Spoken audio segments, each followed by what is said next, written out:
The first time the aliens saw Ryan Porter leap across a 20-foot ravine with a busted ankle, they nearly called an emergency council meeting.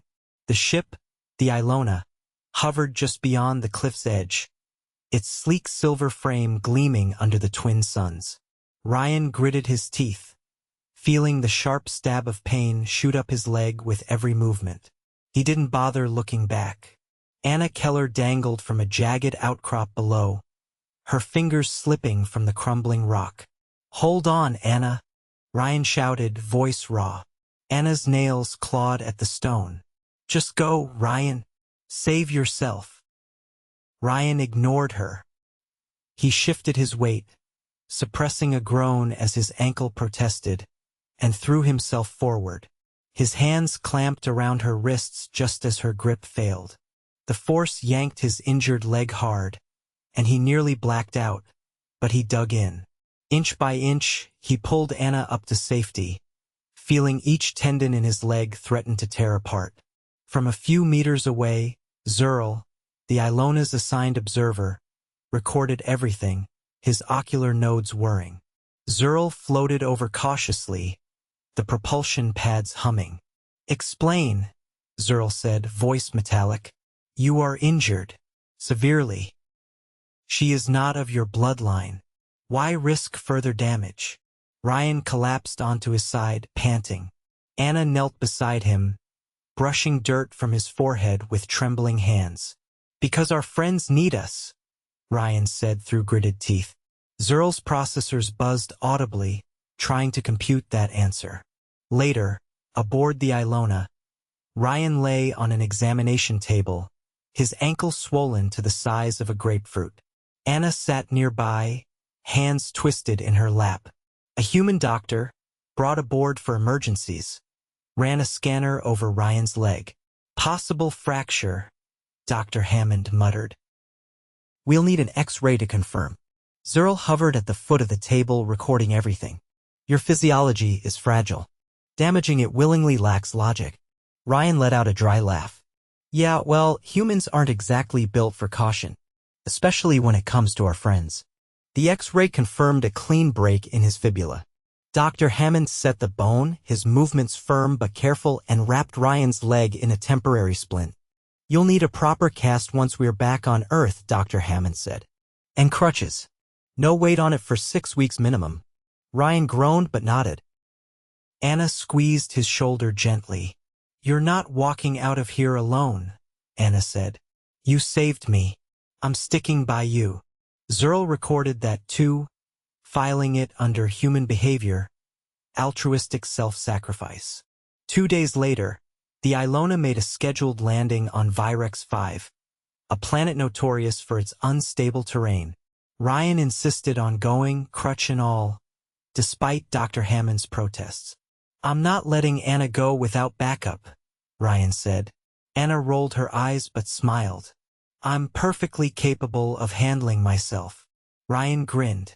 "I know, but what if a cliff tries to eat you again?" Zurl floated nearby, puzzled. "You willingly compromise your own recovery to accompany her?" Ryan adjusted his crutch under his arm. "Yup." The surface of Virex 5 was a maze of sharp rocks and shifting ground. Ryan moved slower than usual, sweat beading on his forehead from the effort. Anna stayed close, sometimes reaching out to steady him. Halfway to their destination, a mineral deposit critical for the Ilona's fuel reserves, the ground shuddered violently. Anna stumbled, and Ryan instinctively threw himself between her and a falling rock. The impact slammed into his shoulder, knocking him flat. Anna cried out and shoved the rock away, blood streaming from a cut on her forehead.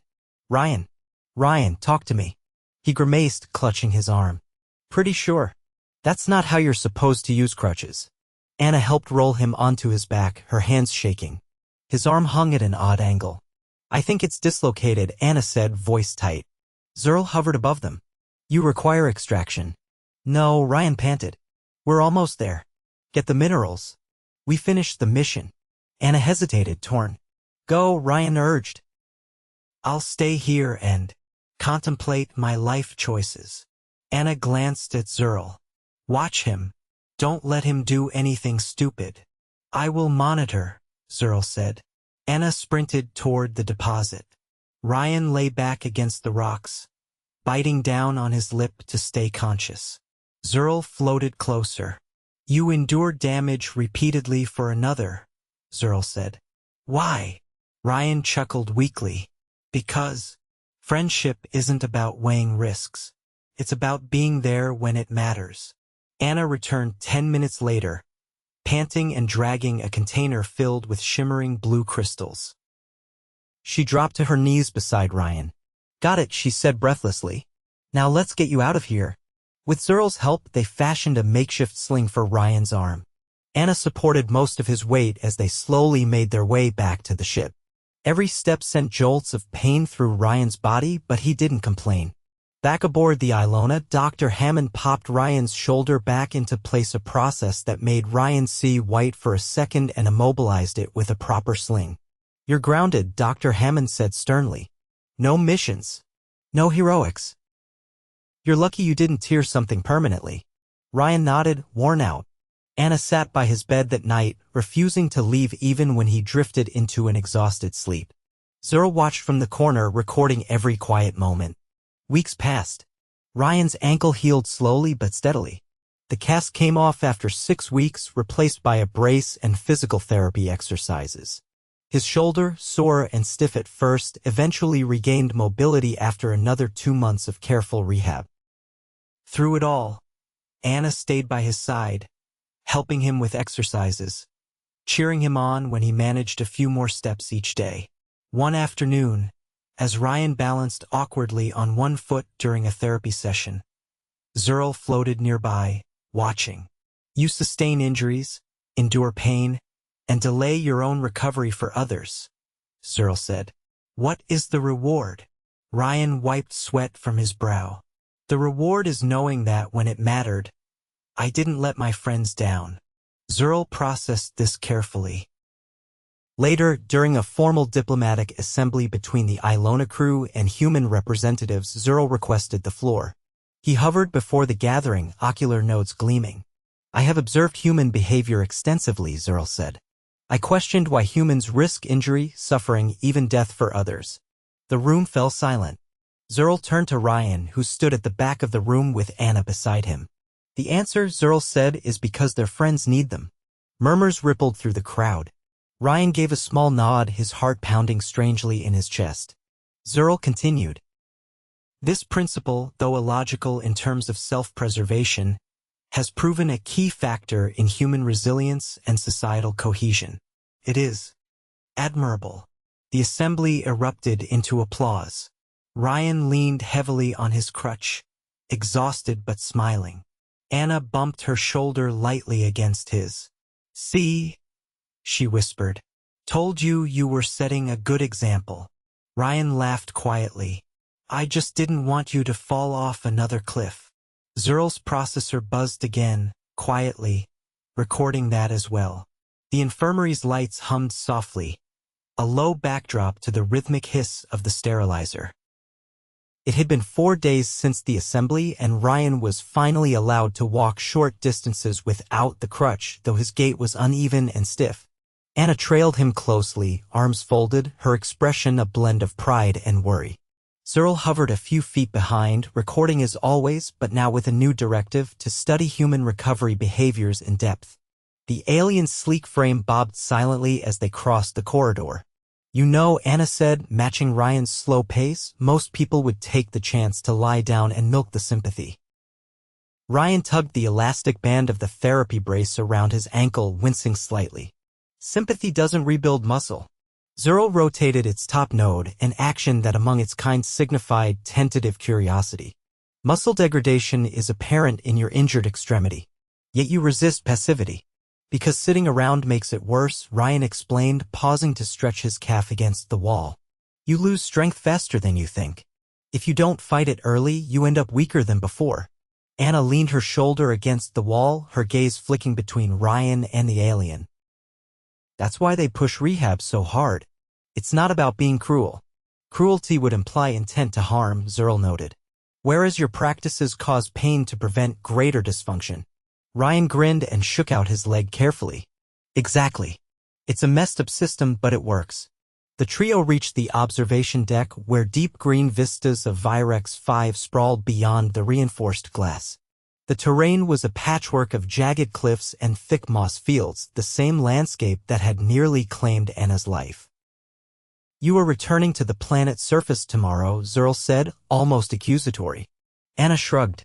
Just a survey. No climbing this time. Ryan tapped the glass lightly, tracing a fissure line in the distance. I'm cleared to assist within limits. No heroics. Zerl hovered closer. Define heroics in operational terms. Ryan chuckled. Basically, no running, no jumping, no lifting heavy stuff, no getting crushed by rocks. Just boring old walking. Anna pushed off the wall. If it gets hairy, we pull out. No debate. Zerl filed the exchange under human precautionary behavior, verbal agreements. Later that evening, just past the second sunset, Ryan sat on the deck's bench, ankle elevated, a cold pack strapped tightly around it. Anna balanced a tray of food on her knees, 2 protein bars, some kind of gelatinous alien fruit, and a metal mug of broth. You're going to hate this, she said, nudging the mug toward him. Ryan sniffed it and recoiled. Smells like burnt rubber. Dr. Hammond says it's packed with electrolytes. Ryan took a long, reluctant sip, grimacing. Tastes worse than it smells. Zerl floated nearby, scanning the meal. You willingly consume noxious substances for recovery? Ryan wiped his mouth with his sleeve. Sometimes healing means suffering a little. Anna bit into a protein bar, her face scrunching at the dry, chalky texture. Or a lot. The next morning came fast. The ship's internal alarms chimed softly at dawn. Ryan woke with a groan, his ankle stiff and uncooperative.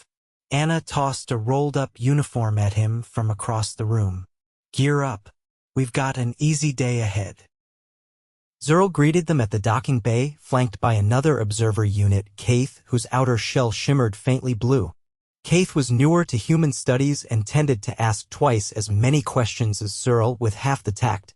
You are still impaired, Kaith said bluntly, scanning Ryan's brace. Ryan strapped a lightweight exo-support over his ankle, tightening the straps carefully. Impaired doesn't mean useless. Zerl floated a fraction closer. Risk analysis suggests a 13% chance of mission compromise due to your condition. Only 13? Ryan grinned. I'll take those odds.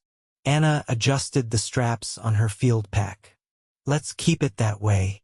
The landing was smooth. The survey site lay 2 kilometers from the drop zone, a former volcanic basin now rich with mineral veins. Ryan moved cautiously, favoring his good leg, the exosupport absorbing some of the impact. Kaith zipped ahead, scanning the ground with a wide beam sensor. Topography is stable. No immediate threats. Anna kept pace with Ryan, glancing at him every so often. How's the ankle? Still attached, he said, sweat already dampening the back of his shirt. The basin shimmered ahead, a rippling field of black glass and blue mineral deposits. They set up a perimeter and began collecting samples, each movement deliberate. Half an hour later, Anna knelt beside an unusual formation, her gloved fingers brushing away dust. Ryan, check this out. He limped over, careful not to twist his ankle. The mineral formation was unlike anything they'd cataloged before. Crystalline structures shot through with thin veins of metallic green. Kaith hovered above it, scanners whirring. Composition unknown. Potentially unstable. Anna pulled a handheld analyzer from her belt. We need a sample. Carefully. Ryan positioned himself to brace her if needed. Anna chipped off a fragment, tucking it into a sample pod. The ground under her knees shifted slightly, a faint tremor running through the basin. Zerl's field sensors flared. Seismic activity detected. Magnitude minor but increasing. Ryan cursed under his breath. We need to move. Now. Anna snapped the pod shut and scrambled to her feet. Ryan grabbed her arm instinctively as another tremor rocked the ground. Cracks spiderwebbed across the surface, widening rapidly. Kaith's propulsion pads flared brightly. Evacuation advised. Immediate. They sprinted, Ryan lagging slightly, his brace whining under the strain. Anna stayed close, one hand hovering near his back without touching, ready to catch him if he stumbled. The ship loomed ahead, ramp extended. Zurl and Kaith zipped up the ramp effortlessly. Ryan's ankle buckled halfway across the clearing. He crashed to one knee, pain flaring up his leg. Anna skidded to a halt. "Get up!" Ryan gritted his teeth and pushed with his good leg, the exosupport humming as it forced the joint to lock temporarily. He hobbled forward, each step a gamble. A final tremor split the ground behind them. Anna grabbed his harness and practically hauled him up the ramp. The ship's engines roared to life, lifting them clear of the collapsing basin below. Inside, Ryan collapsed onto a bench, gasping. Anna crouched in front of him, checking his brace. The locking mechanism had jammed, the metal twisted from the strain. "You're out of commission," she said firmly. Ryan leaned his head back against the wall, drenched in sweat. Not arguing. Zurl floated closer, recording silently. "You endangered yourself again," Kaith said, sounding almost accusatory. Ryan cracked an exhausted smile. "And saved her again." Anna squeezed his shoulder briefly, saying nothing. The medbay was waiting for them. Dr. Hammond shook his head the moment he saw Ryan. "You're determined to set records for worst patient, aren't you?" Ryan peeled off the ruined exosupport, wincing. Brace gave out. Dr. Hammond ran his scanner over the ankle. "No new fractures. Ligament strain. Congratulations, you get another 6 weeks of rehab." Ryan groaned. Anna pulled a chair up beside the bed. "Could be worse. You could be buried under a rock slide." Ryan chuckled weakly. Small victories. As Dr. Hammond wrapped a compression bandage around the swollen joint, Zurl floated nearby, silent. Hours later, after Ryan was settled into a recovery cot, Zurl approached. The alien's notes flickered in a color pattern that, if one knew how to read it, meant hesitance. "You chose to endure pain again," Zurl said. Ryan opened one eye. "Would you have left your partner behind?" Zurl's processor's word. "No, but I am not programmed for self-preservation above mission objectives." Ryan smiled faintly. "Maybe that's the point. We're not programmed either. We choose." Zurl hovered silently for a long moment. "Choice," Zurl said finally. "An inefficient but potent factor." Ryan closed his eyes again, drifting toward sleep. Anna leaned back in her chair, arms crossed, watching the alien study them both. For once, Zurl didn't record. It just stayed there, quietly processing. Outside the viewport, the twin suns dipped below the horizon, casting long shadows across the deck. Ryan woke to the faint buzz of the Ilona's air circulation system and the muted light of the ship's artificial dawn. His ankle throbbed, but the pain was dull now, manageable. Anna was gone from her chair, replaced by a tray of breakfast. A slice of something resembling bread and a cup of thick, dark liquid that smelled faintly of burnt almonds. Across the room, Zurl floated in silent observation. Another alien hovered beside him, a taller one with translucent plating and narrow, gleaming eyes. Ryan had seen him around but never caught his name. "You are conscious," Zurl said, tilting slightly toward him. Ryan rubbed his face. "Barely."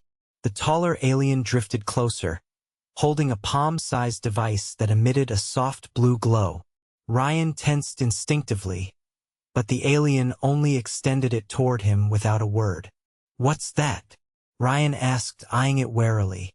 "A regenerative stimulator," Zurl explained. "It encourages tissue repair." Ryan hesitated, then shrugged. "Fine. But if it makes me grow a third leg, I'm suing someone." The taller alien remained expressionless as he passed the device over Ryan's swollen ankle. A tingling sensation spread through the joint, not unpleasant, but strange, like stepping into a pool of slightly warm water. "No additional limbs will manifest," Zurl said. "That's reassuring," Ryan muttered. "What's your friend's name?" "This is Virex," Zurl said. "He specializes in biological restoration." Ryan nodded at Virex. "Appreciate it." Threx gave a barely perceptible nod and continued sweeping the device methodically. After a few minutes, Ryan swung his leg carefully off the cot. The ankle still hurt, but it felt sturdier, less like it would fold under him if he sneezed wrong. Better, he admitted. Zurl floated backward slightly. Your recovery rate is improving. Satisfactory. Ryan reached for the crutches propped against the wall. Means I can start walking properly again soon. Statistical projections indicate a 97% chance of full recovery within your species' standard healing period, Threx said. Ryan paused mid-movement. 97%? What's the other 3%? Complications such as chronic instability or reduced range of motion, Threx answered. Great, Ryan said. Something to look forward to. The door slid open with a soft hiss, and Anna entered carrying a folded uniform and a small duffel bag. Morning, cripple, she said cheerfully, tossing the bag onto the bed. Charming as ever, Ryan said. Anna plopped down into the empty chair. Got you some clean clothes. Thought you might want to look less like you fought a garbage disposal. Ryan peeled off the ship-issued patient tunic and pulled on the uniform trousers carefully, grimacing as he maneuvered the injured ankle through the fabric. Threx retreated silently, apparently satisfied with his work. Anna leaned forward, elbows on her knees. You missed the excitement this morning. Ryan froze, one sock halfway up his foot. What happened? Kaith tried to simulate a human team-building exercise. Anna said, air quotes practically audible in her tone. Built an obstacle course using furniture and lab equipment. Ryan stared at her. Zurl tried it first, Anna continued, grinning. Got tangled in a hammock net and had to call for extraction. Ryan snorted. Please tell me someone filmed it. Multiple angles, Anna said proudly. Zurl, still floating nearby, rotated 300 degrees slowly. The endeavor was flawed due to inaccurate understanding of human coordination challenges. Ryan laced up his boots slowly. Next time, maybe just stick to trust falls. Those were attempted, Zurl said. Minor injuries ensued. Ryan laughed, then winced as the movement pulled at his shoulder. Figures. Anna's smile faded slightly. You sure you're up for moving around? Ryan rolled his shoulder experimentally. I'm not running any marathons, but I'm not staying in bed either. Zurl hovered closer.